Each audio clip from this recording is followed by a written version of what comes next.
Muling pinatunayan ng mga taga-Parañaque ang kanilang matatag na suporta sa Duterte leadership at sa mga kandidatong isinusulong nito sa pamamagitan ng kanilang pagtanggap sa Ayusin Natin ang Pilipinas campaign rally na ginanap sa Barangay San Isidro. Narito ang balita ni Cristel Guangco.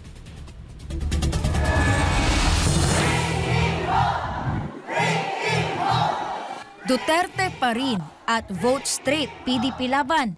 Ito ang sigaw ng daang-daang supporters na dumalo sa campaign rally sa Barangay San Isidro, Parañaque City. Kasabay ng matinding init ng panahon ang nag-aalab ding pagtanggap ng mga Parañaqueño sa Ayusin Natin ang Pilipinas rally na ginanap nitong Sabado lamang. Alas 12 pa lang ng tanghali ay puno na ang Garden City Covered Court sa Barangay San Isidro, isang patunay ng kanilang solidong suporta sa Duterte senatorial slate ng PDP laban. Isa dito si Henry Ibabaw na naniniwala sa matatag na plataporma at prinsipyo ng senatorial candidate Pastor Apollo C. Quiboloy at iba pang mga iniendorso ni dating Pangulong Rodrigo Duterte. Yes, babutuhin ko siya dahil naniniwala ko sa prinsipyo niya at hangarin niya sa bansang Pilipinas. Ayusin ang bansang Pilipinas at ipakita ang tunay na kalayaan at tapang malasakit sa pangunguna ng dating Pangulong Rodrigo Roa Duterte na magiging mayor ng Davao uli. At si Senator Pastor Quiboloy, nakikita ko talaga na wala siyang kasalanan, panggigipit, pangarahas at saka mga pang-abuso na ginagawa ng ating pamahalaan sa mga dalawang mga liderato ng pinuno at 100% iboboto ko siya.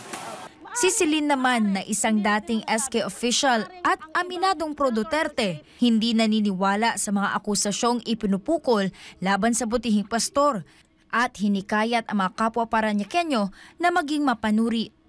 As a former SK kagawad po, naniniwala ako na kapag ang quorum natin, ang quorum nila ay mas lamang nagaling sa kanila, majority sa kanila, mas magiging maayos ang plataporma. Malalatag nila ng maayos ang plataporma kung paano nila i-designated ang mga plano para sa mga tao, ang mga gusto nilang layunin, ang mga gusto nilang ipasa na batas. Noon, siyempre, ang nakikita natin sa social media ay hindi maganda.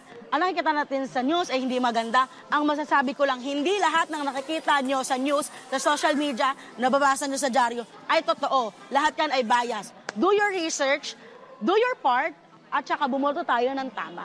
Sa kabila ng mga isyong ipinupukol sa mga personalidad na kaalyado ni dating Pangulong Duterte, nananatiling buo ang tiwala ng kanyang mga taga-suporta. Para sa kanila, mahalaga ang malinaw na plataporma, malasakit sa bayan at ang pagpili ng mga kandidatong tunay na makakapag-ayos ng Pilipinas. Para sa Diyos at sa Pilipinas kung mahal, ito si Cristel Guangco, SMNI News.